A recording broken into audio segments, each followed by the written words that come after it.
नमस्कार, जय हिंद साथियों। आज हम लोग मध्यकालीन भारत में पढ़ेंगे अलाउद्दीन खिलजी को। आज हम अच्छे तरीके से समझेंगे खिलजी वंश, क्योंकि प्रीवियस लेक्चर में हम लोगों ने समझा था जलालुद्दीन खिलजी की बात की हुई थी। खिलजी वंश की स्थापना कौन करता है, तो यहाँ पर हम लोगों ने जाना था जलालुद्दीन खिलजी यहाँ पर वंश की क्या करेगा, स्थापना करेगा। ये अच्छे से याद रखना है, जलालुद्दीन खिलजी क्या करेगा, खिलजी वंश की स्थापना करेगा। और सबसे ज्यादा दिल्ली सल्तनत पर कम समय तक शासन करने वाला वंश कौन रहा, तो आपको याद है खिलजी वंश था।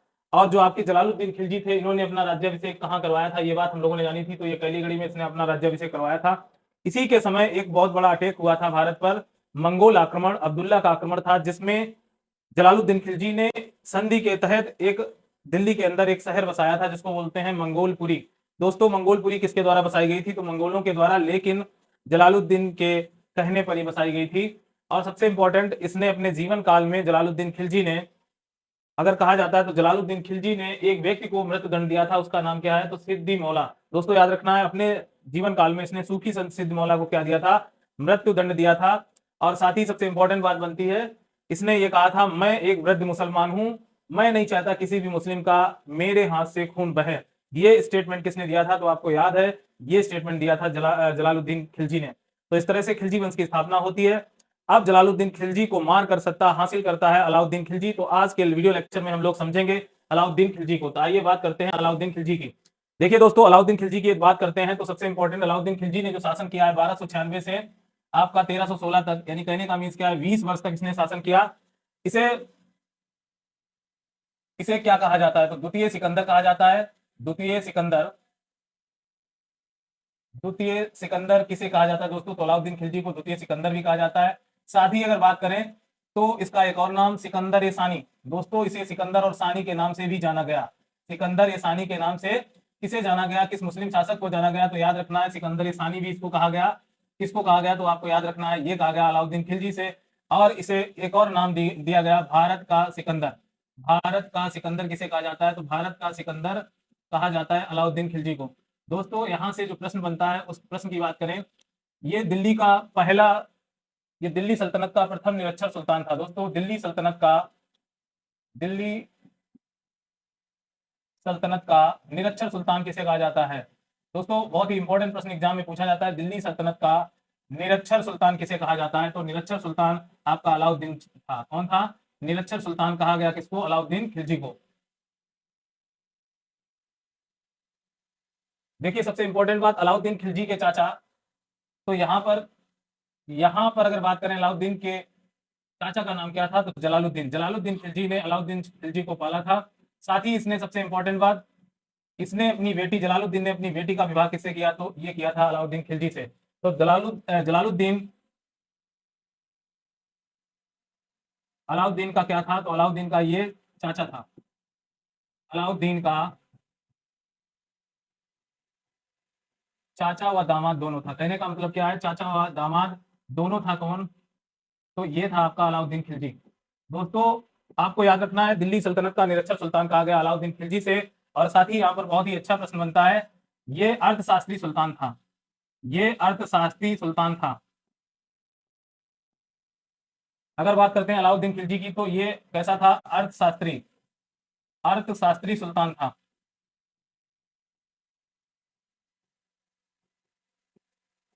तो भारत में ये जो सुल्तान था, ये निरक्षर था, साथ ही साथ इसे अर्थशास्त्री सुल्तान भी कहा गया।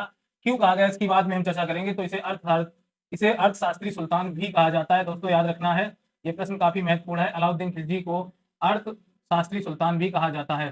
तो देखो दोस्तों, यहाँ से बात प्रश्न आपका बहुत ही इंपॉर्टेंट बनता है। प्रश्न ये बनता है कि अलाउद्दीन खिलजी ने अपने चाचा जलालुद्दीन खिलजी की हत्या करके धोखे से सत्ता को प्राप्त किया था। तो इसने सबसे पहले क्या किया था, 1296 में, आपको याद रखना है 1296 ईस्वी में अलाउद्दीन ने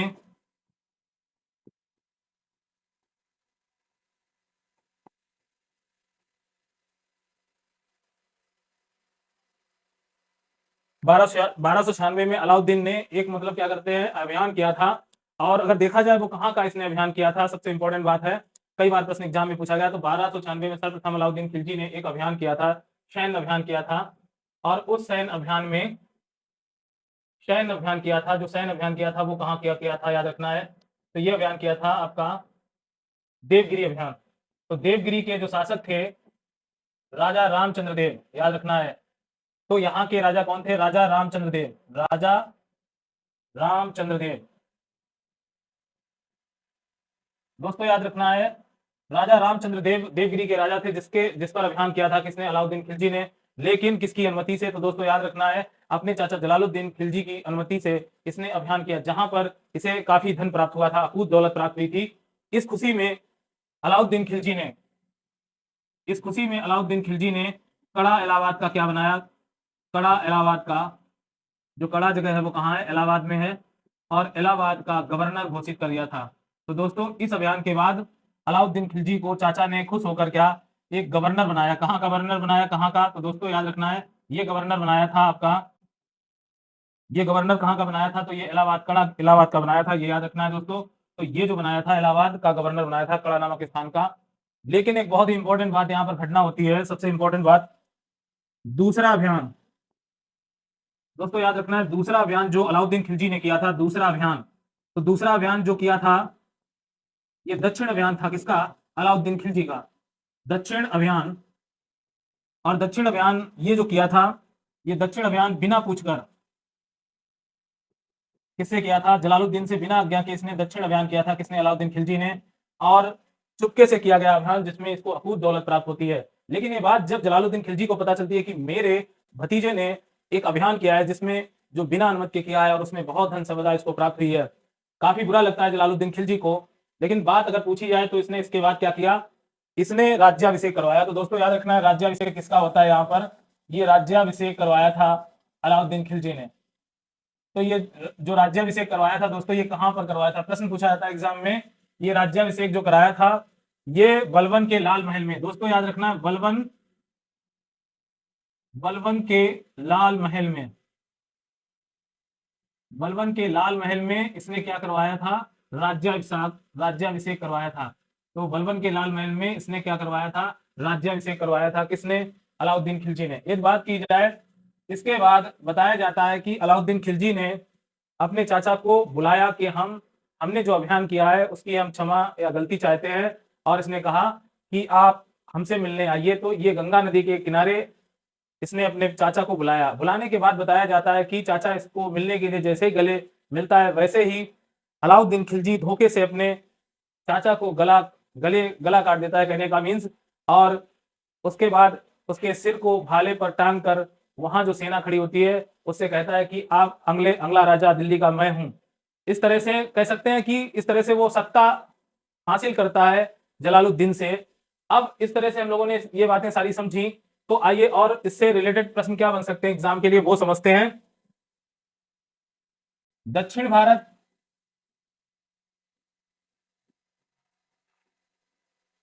व मालवा विजिट करने वाला दोस्तों दिल्ली का सुल्तान था। मालवा विजिट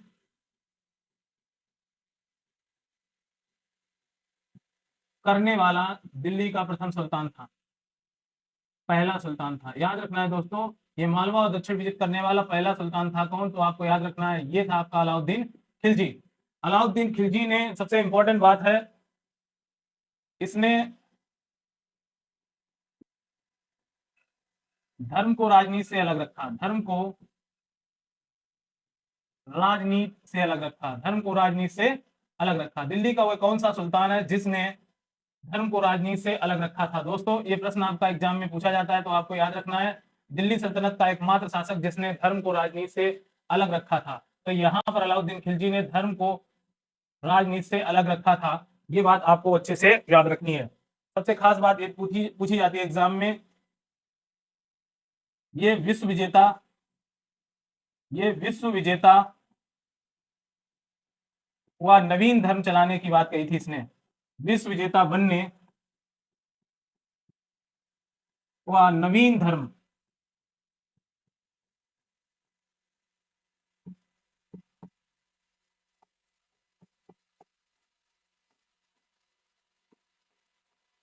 कहने का मीन्स दोस्तों क्या है कि इस जो अलाउद्दीन खिलजी था, ये चाहता था कि मैं विश्व विजेता बनूं और साथ ही साथ मैं एक नया धर्म चलाऊं। ये बात किसने कही थी? तो दोस्तों ये बात कही थी अलाउद्दीन खिलजी ने। लेकिन इसके सॉरी, ये काजी होते हैं दिल्ली में, काजी का नाम क्या है दोस्तों? याद रखना है, काजी अलाउल मुल्क। तो अपने ये गुरु टाइप के होते हैं इनके, तो काजी अलाउल मुल्क के कहने पर इसने ये इच्छा त्याग दी थी। अलाउल मुल्क, एग्जाम में प्रश्न बनता है, इसने विश्व विजेता बनने व नवीन धर्म चलाने की जो बात कही थी, ये किसके कहने पर इसने इस बात को मना कर दिया था? कहने का मीन्स फिर इसने ये बात इच्छा प्रकट नहीं की, क्योंकि अलाउल मुल्क जो काजी थे उन्होंने ये कहा अलाउद्दीन खिलजी से कि आप विश्व विजेता बनने की जो रट लगाए हैं वो आगे ना बढ़ाएं और साथ ही नवीन धर्म ना चलाने की कोशिश करें। तो ये बात कही थी काजी अलाउल मुल्क ने। दोस्तों यहां से प्रश्न कई पूछे जाते हैं।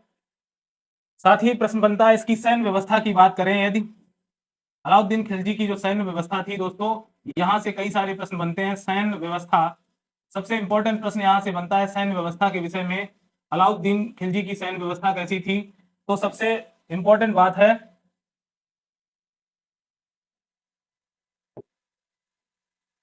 सबसे फर्स्ट बात करते हैं नगद स्थायी सेना की बात की।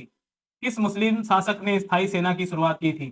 तो स्थायी सेना रखने की शुरुआत सर्वप्रथम दिल्ली के किस शासक ने की थी? स्थायी सेना की बात की। और साथ ही एक बात और, इसने नगद वेतन देने की शुरुआत की। नगद वेतन, इसकी सैन्य व्यवस्था में सबसे बड़ा सुधार जो देखने को मिलता है वो ये मिलता है, इसने दो प्रमुख बातें कही। एक तो अपनी स्थायी सेना गठित करने की बात की, तो दिल्ली सल्तनत का पहला सुल्तान था जिसने स्थायी सेना रखना प्रारंभ किया, और साथ ही नगद वेतन देने की शुरुआत करने वाला प्रथम शासक था। एक और खास बात इसने लागू की थी अपने राज्य में, वो थी दागने की प्रथा। दोस्तों याद रखना है, दागने की प्रथा शुरू करने वाला दिल्ली सल्तनत का शासक कौन था? याद रखना है, दागने की प्रथा। तो देखिए अगर बात करें दागने की प्रथा, तो घोड़ों को दागने की प्रथा जो इसने शुरू की थी शाही मोहर लगाकर। कहने का मतलब दागने की प्रथा की शुरुआत की गई, कहां से की गई? तो ये दिल्ली सल्तनत का पहला शासक था जिसने दागने की प्रथा की बात की। तो इसने घोड़ों को, जो इसके राज्य में घोड़े थे उनको दागने की प्रथा, यानी घोड़ों को क्या लगाई जाए? शाही मोहर लगाई जाए। ये बात कहने वाला दिल्ली सल्तनत का प्रथम शासक कौन था दोस्तों? तो याद रखना है अलाउद्दीन खिलजी। तो तीन महत्वपूर्ण बातें हम लोगों ने यहाँ पर जानी। स्थायी सेना रखने की बात की, नगद वेतन देने की शुरुआत करने वाला शासक था, साथ ही साथ दागने की प्रथा शुरू करने वाला सुल्तान था जिसमें घोड़ों को शाही मोहर लगाई जाती थी गर्म करके।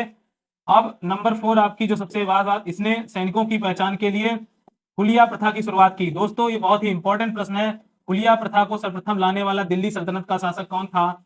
तो इसने सैनिकों के क्या बनवाए थे? स्केच बनवाए पहचान के लिए कि ये सेना के क्या है? मुख्य सैनिक हैं। तो इसलिए इसने हुलिया प्रथा की शुरुआत करने वाला दिल्ली सल्तनत का प्रथम शासक कौन था? तो ये था आपका अलाउद्दीन खिलजी। तो चार महत्वपूर्ण व्यवस्थाएं इसने लागू की, स्थायी सेना रखना शुरू किया, नगद वेतन देना शुरू किया, दागने की प्रथा की शुरुआत की, हुलिया प्रथा की शुरुआत की, और इसने विश्व विजेता बनने व नवीन धर्म चलाने की इच्छा प्रकट की थी। लेकिन अपने अपने काजी या मतलब गुरु अलाउल मुल्क के कहने पर इसने ये बात अपने मन से त्याग दी थी नवीन धर्म की। लेकिन ये दिल्ली सल्तनत का पहला सुल्तान था जिसने धर्म को राजनीति से अलग रखा। धर्म को राजनीति से अलग रखने वाला दिल्ली सल्तनत का कौन सुल्तान था? तो आपको याद रखना है अलाउद्दीन खिलजी। साथ ही दक्षिण भारत और मालवा विजित करने वाला भी सुल्तान कौन कहा गया? तो दोस्तों यही कहा गया आपका अलाउद्दीन खिलजी। अलाउद्दीन खिलजी ने मतलब राज्याभिषेक कहां करवाया था दोस्तों? याद रखना है बलबन के लाल महल में इसने अपना राज्याभिषेक करवाया था। बहुत ही महत्वपूर्ण प्रश्न है। आइए बात करते हैं नेक्स्ट प्रश्न की। नेक्स्ट प्रश्न है बाजार नियंत्रण प्रणाली लाने वाला व्यक्ति कौन था? तो दोस्तों बाजार नियंत्रण प्रणाली लाने वाला दिल्ली सल्तनत का प्रथम सुल्तान कौन था? तो बाजार नियंत्रण प्रणाली की शुरुआत की, बाजार नियंत्रण प्रणाली की शुरुआत करने वाला सुल्तान कौन था?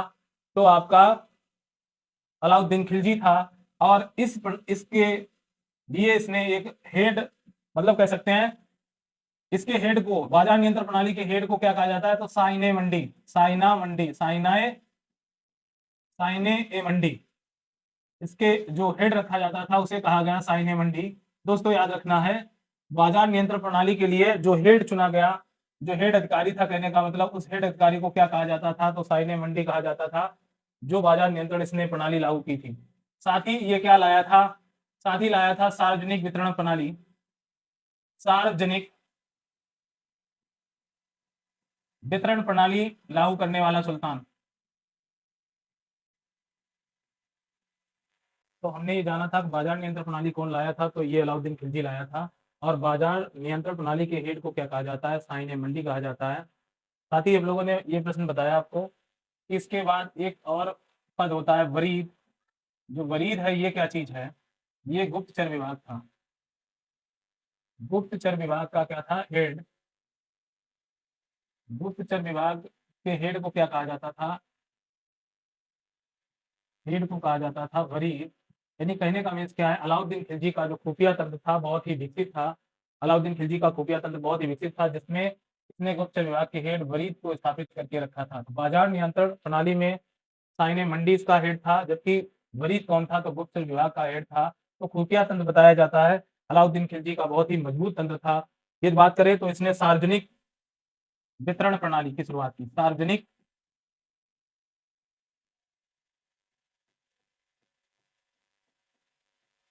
वितरण प्रणाली कौन लाया था, तो कौन सा मुस्लिम शासक सार्वजनिक वितरण प्रणाली की शुरुआत की थी, और इसी को शॉर्टकट में क्या बोलते हैं, पीडीएस सिस्टम। पीडीएस सिस्टम यानी पीडीएस क्या है, ये जो दुकानें थी बाजार में दुकानें, वो उसमें सार्वजनिक वितरण प्रणाली इसने लागू की थी। जब क्षेत्र में क्या होती थी, सूखा पड़ जाती थी, उस समय अनाज को ये लोग वितरित करते थे। तो बताया जाता है अलाउद्दीन खिलजी की जो ये व्यवस्था थी बहुत ही महत्वपूर्ण व्यवस्था थी सार्वजनिक वितरण प्रणाली की। और साथ ही हम लोगों ने बात की थी कि यहाँ पर क्या बाजार नियंत्रण प्रणाली लेकर कौन आया था, और बताया जाता है इसके बाजार में कोई व्यक्ति अलाउद्दीन खिलजी के दरबार में कोई सॉरी अलाउद्दीन खिलजी के मतलब बाजार में यदि कोई व्यक्ति कम चीज तौलता था, और जितनी कम चीज तौलता था बताया जाता है उतना उसको मांस काट कर देना पड़ता था। जैसे किसी ने 900 ग्राम कोई वस्तु दी और 100 ग्राम कम दी उसने, तो 100 ग्राम उसको बाद में क्या देना पड़ता था, मांस। तो ये जो आपका सुल्तान था, कहने का मतलब अलाउद्दीन खिलजी एक अच्छी व्यवस्था या मजबूत तंत्र के लिए जाना जाता है, जिसमें इसकी दो महत्वपूर्ण एग्जाम के लिए बहुत ही प्रश्न बनते हैं। बाजार नियंत्रण प्रणाली लाने वाला कौन सा सुल्तान था, तो अलाउद्दीन खिलजी। और इसी ने अपने राज्य में कौन सी व्यवस्था लागू करके रखी थी, सार्वजनिक वितरण प्रणाली।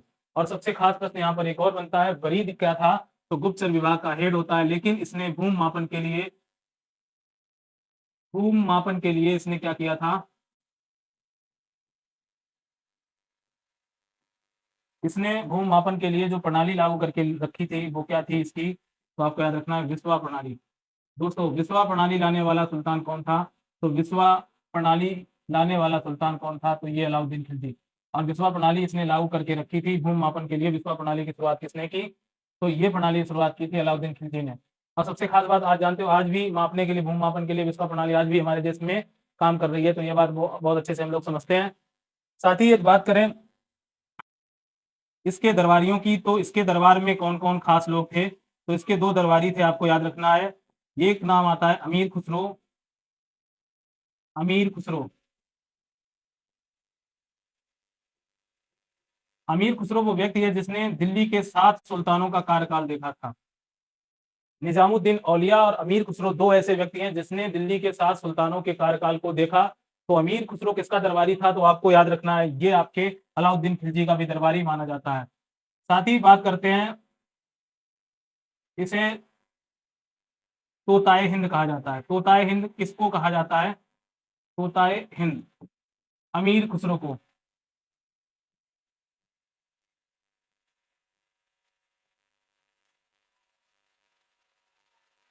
खड़ी बोली का जनक भी किसे कहा जाता है, दोस्तों ये कई बार प्रश्न एग्जाम में बना है, खड़ी बोली का जनक किसे कहा जाता है, तो खड़ी बोली का जनक कहा जाता है आपके अमीर खुसरो को। खड़ी बोली का जनक तोताए हिंद, और साथ ही ये सितार का आविष्कार किया था इसने। तो सितार का आविष्कार करने वाला, सितार का आविष्कार करने वाला, इसने सितार का आविष्कार किया। साथ ही क्या किया, खड़ी बोली का जनक कहा गया इसको, और तोताए हिंद भी कहा जाता है किसको, तो ये कहा जाता है आपके अमीर खुसरो को। इसका एक और दरबारी था जिसका नाम क्या था दोस्तों, तो आपको याद रखना है इसके दरबारी का नाम था हसन दहलवी। हसन दहलवी, ये भी याद नाम रखना। तो दो महत्वपूर्ण नाम आपको याद रखने हैं। हसन दहलवी क्या है, दरबारी है किसका, अलाउद्दीन खिलजी का। और साथ ही अमीर खुसरो भी दरबारी है किसका, तो ये आपका अलाउद्दीन खिलजी का। नेक्स्ट बात कर लेते हैं दोस्तों। नेक्स्ट इंपॉर्टेंट प्रश्न इसका बनता है, अलाउद्दीन खिलजी के द्वारा बनाई हुई इमारतें, खिलजी के द्वारा निर्मित दीवारें, निर्मित इमारतें, निर्मित इमारतें। दोस्तों याद रखना है इसने कौन कौन सी इमारतों का निर्माण करवाया था, या कौन खास प्रमुख इमारतें थी, तो आपको याद रखना है। सर्वप्रथम इसकी जो इमारत का नाम आता है अलाई दरवाजा किसने बनवाया था? तो अलाई दरवाजा का निर्माण, अलाई दरवाजा ये निर्मित करवाया था आपके अलाउद्दीन खिलजी ने। और सेकेंड अगर बात करें, सीरी का दुर्ग, सीरी का दुर्ग किसने बनवाया? तो सीरी का जो दुर्ग बनवाया था ये भी अलाउद्दीन खिलजी ने बनवाया था। इसी को हजार खंबा महल के नाम से जाना जाता है। हजार खंबा महल बनवाने वाला शासक कौन था, आपको याद रखना है। तो ये आपका अलाउद्दीन खिलजी था। थर्ड बात करते हैं, इसने बनवाया था हौज खास इमारत बनवाई थी किसने? अलाउद्दीन खिलजी ने। और इसके साथ एक और इंपॉर्टेंट इमारत बनवाई इसने, जमात खाना मस्जिद। तो दोस्तों चार महत्वपूर्ण चीजें इसकी एग्जाम के लिए महत्वपूर्ण है। जमात खाना मस्जिद का निर्माण करवाने वाला कौन सा मुस्लिम शासक था? तो दिल्ली सल्तनत में जमात खाना मस्जिद का निर्माण करवाया था आपके किसने? तो जमात खाना मस्जिद का निर्माण करवाने वाला दिल्ली सल्तनत का शासक कौन था? तो अलाउद्दीन खिलजी। अलाई दरवाजा किसने बनवाया, याद रखना है। तो ये अलाउद्दीन खिलजी ने बनवाया था। सीरी का दुर्ग इसी को कहा जाता है हजार खंबा महल, निर्मित करवाने वाला शासक था आपका अलाउद्दीन खिलजी। साथ ही हौज खास का निर्माण करवाया। जमात खाना मस्जिद बनवाई थी किसने? तो अलाउद्दीन खिलजी ने। तो चार महत्वपूर्ण इमारतें बनवाई थी किसने? अलाउद्दीन खिलजी ने। तो हम लोगों ने जाना अलाई दरवाजा, सीरी का दुर्ग, हौज खास, जमात खाना मस्जिद। तो चार महत्वपूर्ण ये काम किसके द्वारा करवाए गए थे? अलाउद्दीन खिलजी के बाद, अलाउद्दीन खिलजी के द्वारा। आइए बात कर लेते हैं नेक्स्ट, इसके दरबारी का क्या नाम था, आपको पता होगा। तो इसके दरबारी जो थे वो कौन थे? अमीर खुसरो और हसन दहलवी, ये दो नाम हम लोगों ने जाने। हम लोगों ने जाना दिल्ली का सिकंदर, सॉरी भारत का सिकंदर किसे कहा जाता है, सिकंदर इंसानी किसे कहा जाता है, या द्वितीय सिकंदर किसे कहा जाता है। तो ये सारे नाम किसके हैं? अलाउद्दीन खिलजी के। अलाउद्दीन एक ऐसा शासक था भारत के लिए जो हिंदुओं के लिए सबसे, हिंदू जनता के लिए, हिंदू जनता के लिए निर्दयी और क्रूर शासक था।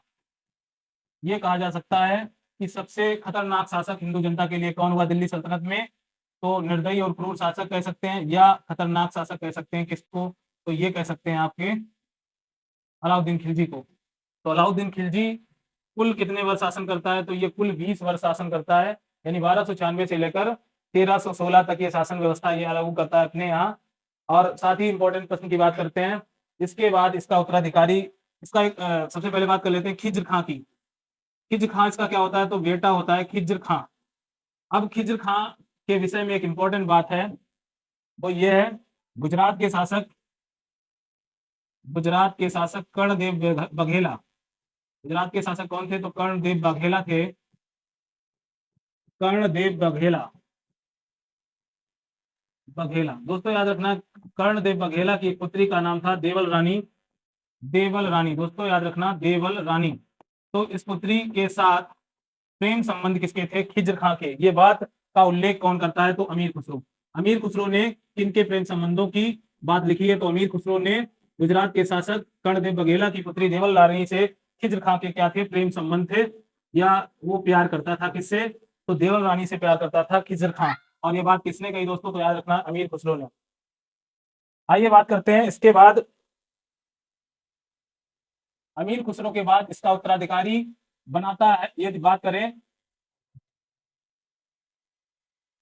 अलाउद्दीन खिलजी के सैन्य अभियान। दोस्तों बात करते हैं अलाउद्दीन खिलजी के सैन्य अभियान, अलाउद्दीन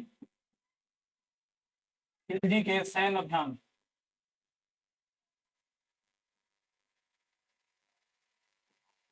सैन्य अभियान,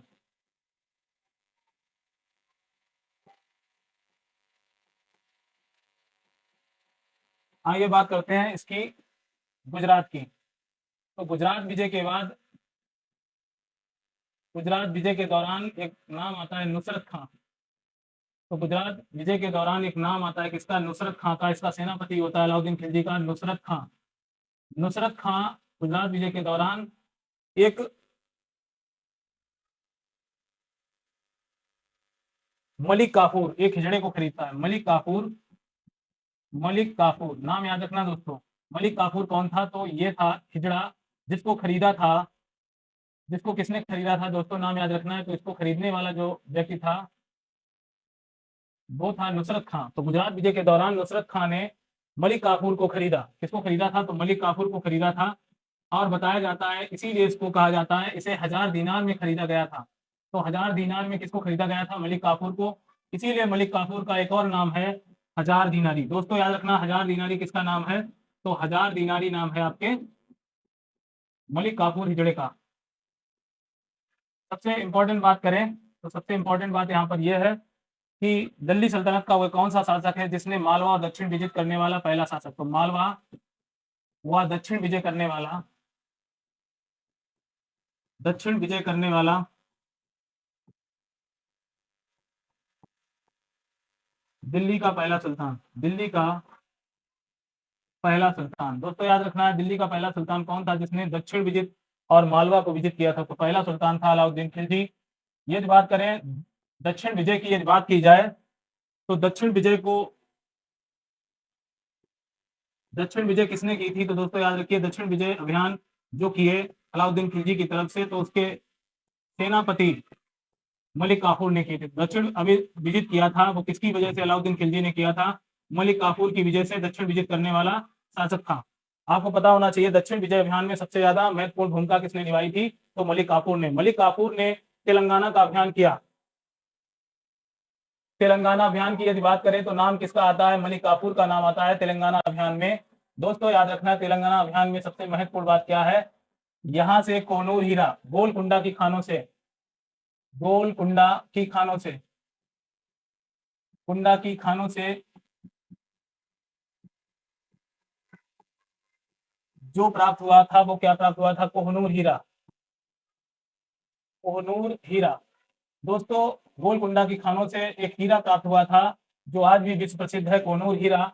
इसको मलिक काफूर ने प्राप्त किया था तेलंगाना के जो राजा थे प्रताप रुद्रदेव से, प्रताप रुद्रदेव से। आपको याद रखना चाहिए रुद्रदेव कौन थे? तो दोस्तों प्रताप रुद्रदेव तेलंगाना के शासक थे और जिसके विरोध में जो किसने अभियान किया था? तो मलिक काफूर ने तेलंगाना का अभियान किया था, जिसकी वजह से तेलंगाना अभियान में प्रताप रुद्रदेव ने एक हीरा भेंट किया जिसे कहा गया कोहनूर हीरा, और यही कोहनूर हीरा भेंट किया गया था अलाउद्दीन खिलजी को। तो दोस्तों याद रखना है, तेलंगाना अभियान से कोहनूर हीरा की प्राप्ति होती है किसको? तो अलाउद्दीन खिलजी को। लेकिन यह हीरा देता है कौन?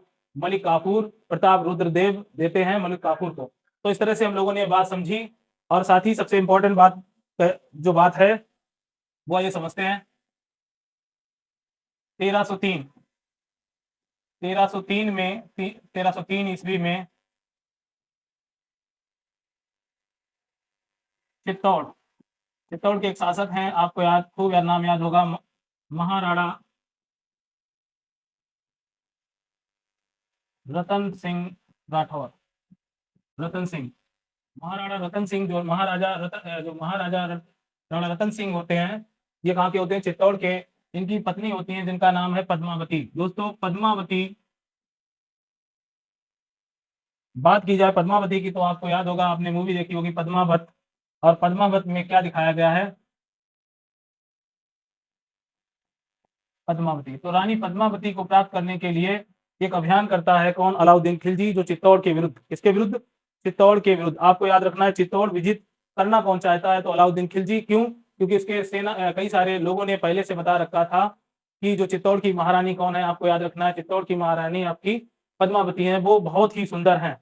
और ये बात जानते ही अलाउद्दीन खिलजी चित्तौड़ का अभियान करके पद्मावती को प्राप्त करना चाहता है। जब उसे पता चलता है, वो जाता है, तो जाने के बाद युद्ध का प्रस्ताव किसके सामने रखता है? राणा रतन सिंह से रखता है, और कहता है कि ये या तो युद्ध करिए या फिर अपनी पत्नी पद्मावती को मुझको एक बार दिखा दीजिए और मैं देखकर यहाँ से लौट जाऊंगा। राणा रतन सिंह चूंकि बहुत ही माइंडेड व्यक्ति होते हैं तो वो समझ जाते हैं इसकी चाल को, लेकिन मजबूरी में उसको रानी पद्मावती को दिखाना पड़ता है। तो बताया जाता है कि एक दर्पण के सहारे रानी पद्मावती को दिखाया गया था महल में, जो काफी दूर बैठी थी महारानी, और कई सारे दर्पण लगे थे। तो दर्पणों में देखकर अलाउद्दीन खिलजी की अभिलाषा और ज्यादा जाग जाती है कि अब हम पद्मावती को प्राप्त करेंगे, और चुपके से पीछे से वार कर देता है। इस तरह से जो चित्तौड़ विजित करता है और राणा रतन सिंह चौहान को क्या कर देता है? राणा रतन सिंह को ये मार देता है। और साथ ही साथ बताया जाता है कि फिर भी पद्मावती अलाउद्दीन खिलजी को नहीं मिलती हैं। क्यों? क्योंकि वो इससे पहले जौहर हो जाती हैं। तो दोस्तों किसी पति के मरने पर जो जो मतलब रानियां या सैनिकों की पत्नियां होती थी तो आग में पूरी जल जाती थी। कहने का मतलब एक साथ आग में प्रवेश कर जाती थी और अपने शरीर को जला लेती थी। तो इसी प्रथा को कहा गया जौहर होना। तो इस तरह से अलाउद्दीन खिलजी पद्मावती को प्राप्त नहीं कर पाता है, जबकि प्रयास बहुत करता है प्राप्त करने की, लेकिन इसमें वो अक्सर रहता है। बताया जाता है इसका अगला उत्तराधिकारी जो बनता है तो ये बनता है मलिक काफूर की वजह से। तो मलिक काफूर अगला उत्तराधिकारी किसे बनाता है? तो अगला अधिकारी जो कहने का मीन्स क्या है, मलिक काफूर अगला उत्तराधिकारी किसको बनाता है? तो ये शहाबुद्दीन उमर को बनाता है। शहाबुद्दीन उमर इसका छोटा बेटा है किसका? तो अलाउद्दीन खिलजी का, जिसकी उम्र कितनी है? 6 वर्ष। तो शहाबुद्दीन उमर अगला उत्तरा राजा बनता है, लेकिन किसके द्वारा बनता है? मलिक काफूर। और इसकी आयु कितनी है? 6 वर्ष। और खुद अपना क्या राज्य को अपने अंडर में ले लेता है, अपना संरक्षक बन जाता है मलिक काफूर। बताया जाता है मलिक काफूर की बाद में हत्या कर देता है मुबारक शाह खिलजी। तो दोस्तों याद रखना है, मुबारक शाह खिलजी किसकी हत्या करके शासन सत्ता को प्राप्त करता है? मुबारक शाह खिलजी। तो पहले तो ये किसको मारता है? मलिक काफूर को मारता है, फिर इसके बाद अपने छोटे भाई शहाबुद्दीन उमर की हत्या करके सत्ता को प्राप्त करता है मुबारक शाह खिलजी। मुबारक शाह खिलजी के विषय में बताया जाता है कि ये बहुत ही आलसी प्रवृत्ति का व्यक्ति था, और साथ ही साथ इसने अलाउद्दीन खिलजी के सभी कठोर नियमों को हटा दिया। इसने 18,000 सैनिकों को कैद से 18,000 सैनिकों को कैद से मुक्त किया, सैनिकों को मुक्त किया था। दोस्तों याद रखना है, जितने भी अलाउद्दीन खिलजी के सख्त नियम थे या कड़े कानून थे, उन सभी कानून को ये खत्म कर देता है मुबारक शाह खिलजी, और इस तरह से 18,000 सैनिकों को ये रिहा कर देता है। बताया जाता है कि ये एकमात्र दिल्ली का सुल्तान जिसने खलीफा की उपाधि धारण की, जिसने खलीफा की मतलब उपाधि धारण की। तो खलीफा की उपाधि धारण करने वाला कौन है यहाँ पर? तो ये आपका है मुबारक शाह खिलजी। और सबसे इंपॉर्टेंट वह कौन सा मुगल सम्राट है जिसको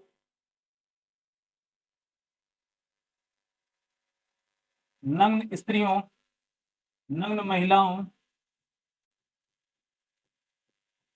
व पुरुषों, दोस्तों बहुत ही इंपॉर्टेंट स्टेटमेंट है ये, स्टेटमेंट अक्सर एग्जाम में पूछा था। वह कौन सा मुस्लिम शासक है जिसको नग्न महिलाओं व पुरुषों की संगति पसंद थी, संगत पसंद थी, और दरबार में नंगा होकर दौड़ता था, और दरबार में नंगा होकर दौड़ता था, और दरबार में नंगा होकर दौड़ता था। तो दोस्तों यही था मुबारक शाह खिलजी, जो दरबार में नंगा होकर दौड़ता था, और इसे नग्न महिलाओं व पुरुषों की संगत पसंद थी। तो दोस्तों कई बार एग्जाम में पूछा गया है, एसएससी ग्रेड के एग्जाम में, अन्य दूसरी पीसीएस एग्जाम में, कि वो कौन सा मुस्लिम शासक है दिल्ली सल्तनत का जो नग्न महिलाओं और पुरुषों की संगत पसंद थी, साथ ही अपने दरबार में नंगा होकर दौड़ता था। तो ये था आपका मुबारक शाह खिलजी। इसके बाद जो अगला शासक बनता है मुबारक शाह खिलजी के बाद, खुसरो शाह।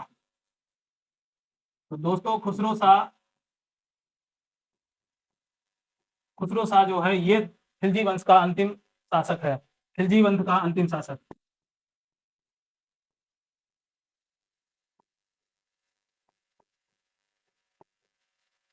खिलजी वंश का अंतिम शासक कौन था दोस्तों? तो याद रखना है, अंतिम शासक था खुसरो शाह, और खुसरो शाह की अंत में हत्या कौन करेगा? तो गयासुद्दीन तुगलक। दोस्तों याद रखना, गयासुद्दीन तुगलक किसकी हत्या करके, यानी अपदस्थ कर लेगा किसको? खुसरो शाह को। बताया जाता है अपदस्थ करने के बाद इसको मार देता है गयासुद्दीन तुगलक। तो आगे गयासुद्दीन तुगलक किसको मारकर सत्ता हासिल करेगा? तो ये करेगा खुसरो शाह को। अब नेक्स्ट वंश की हम लोग शुरुआत करेंगे, तुगलक वंश की। तो दोस्तों यहाँ तक हम लोगों ने समझा था खिलजी वंश क्या है, और खिलजी वंश को एक अन्य नाम से जाना जाता है, उसको खिलजी क्रांति बोलते हैं। और यहाँ से इंपॉर्टेंट प्रश्नों को हम लोगों ने जाना अलाउद्दीन खिलजी से। तो आइए बात कर लेते हैं 1 मिनट में, सारे रिवीजन प्रश्न कर लेते हैं। तो रिवीजन में अगर बात करें तो द्वितीय सिकंदर किसे कहा जाता है? अलाउद्दीन खिलजी को। इसी को सिकंदर एहसानी कहा गया, भारत का सिकंदर कहा गया। दिल्ली सल्तनत का निरक्षर सुल्तान कौन था? तो आपको याद रखना है अलाउद्दीन खिलजी था। अलाउद्दीन का चाचा कौन था? तो जलालुद्दीन, और साथ ही में इसकी पुत्री से शादी करता है तो दामाद भी बन बैठता है। साथ ही बात कही जाती है कि ये एक अर्थशास्त्री सुल्तान था। कौन? अलाउद्दीन खिलजी। 1296 में इसने कौन सा अभियान किया था? तो अलाउद्दीन खिलजी ने एक अभियान किया था देवगिरी का, जिसमें राजा रामचंद्र देव को ये हराता है, और इसके बाद इसको बहुत सारी संपदा प्राप्त होती है। लेकिन इसके बाद इसका भतीजा अलाउद्दीन खिलजी एक नया अभियान करता है जिसको बोलते हैं दक्षिण का अभियान। और जलालुद्दीन खिलजी दक्षिण अभियान के बाद काफी मतलब ये सोचता है कि मतलब हमारे भतीजे ने हमें बिना बताए एक अभियान कर दिया है। ये बात जब पता चलती है तो काफी बुरा लगता है। इसके बाद ये अलाउद्दीन खिलजी से जलालुद्दीन खिलजी मिलने जाता है, और धोखे से जलालुद्दीन खिलजी को अलाउद्दीन खिलजी मार देता है। तो इस तरह से सत्ता हस्तांतरित होती है अलाउद्दीन खिलजी को। इसी तरह दक्षिण भारत और मालवा विजित करने वाला पहला सुल्तान कौन था, तो आपको याद रखना है अलाउद्दीन खिलजी। बलबन के लाल महल में इसने क्या किया था, तो राज्याभिषेक किया था किसने, तो अलाउद्दीन खिलजी ने। और इसने एक खास बात की थी, विश्व विजेता बनने और नवीन धर्म अपनाने की इच्छा प्रकट की थी, लेकिन काजी अलाउल मुल्क के कहने पर इसने इस बात को टाल दिया। बाद में फिर इसने विश्व विजेता बनने की बात को छोड़ दिया। इसने सबसे सैन्य व्यवस्था सबसे खास क्या थी, स्थायी सेना इसने रखी, नकदी वेतन दिया सेना को, और घोड़ों को दागने की प्रथा की शुरुआत करने वाला प्रथम सुल्तान था, और शाही मोहर लगवाता था घोड़े में। और साथ ही साथ हुलिया प्रथा, सैनिकों को पहचानने के लिए इसने क्या लागू करके रखा था, हुलिया प्रथा को लागू करके रखा था। यदि बात करें नेक्स्ट प्रश्न की, तो नेक्स्ट प्रश्न था आपका बाजार नियंत्रण प्रणाली लाया कौन था, तो बाजार नियंत्रण प्रणाली की शुरुआत की थी आपके अलाउद्दीन खिलजी ने। बाजार नियंत्रण प्रणाली की शुरुआत करने वाला शासक कौन था, तो ये शुरू करने वाला था आपका अलाउद्दीन खिलजी। और साथ ही साथ इसने साइने मंडी किसको बना के रखा था, बाजार नियंत्रण प्रणाली का जो हेड था उसको साइने मंडी कहा गया। बरीद क्या था, तो गुप्तचर विभाग का हेड को हम बोलते थे बरीद। और इसने अपने राज्य में सार्वजनिक वितरण प्रणाली की शुरुआत की थी। भूमि मापन के लिए इसने विश्वा प्रणाली की शुरुआत की। दरबारी अमीर खुसरो और हसन दहलवीस के दरबार में थे, ये बात हम लोगों ने जानी थी। ये बात करते हैं अलाई दरवाजा, सीरी का दुर्ग, हौज खास, जमात खाना मस्जिद, ये 4 प्रमुख इमारतों बनाने का काम किसने किया था, अलाउद्दीन खिलजी ने। हिंदू जनता के प्रति निर्दयी और क्रूर और कैसा शासक था, खतरनाक शासक था। तो आज के लिए इतना ही, नेक्स्ट वीडियो में फिर मिलेंगे। नमस्कार, जय हिंद साथियों।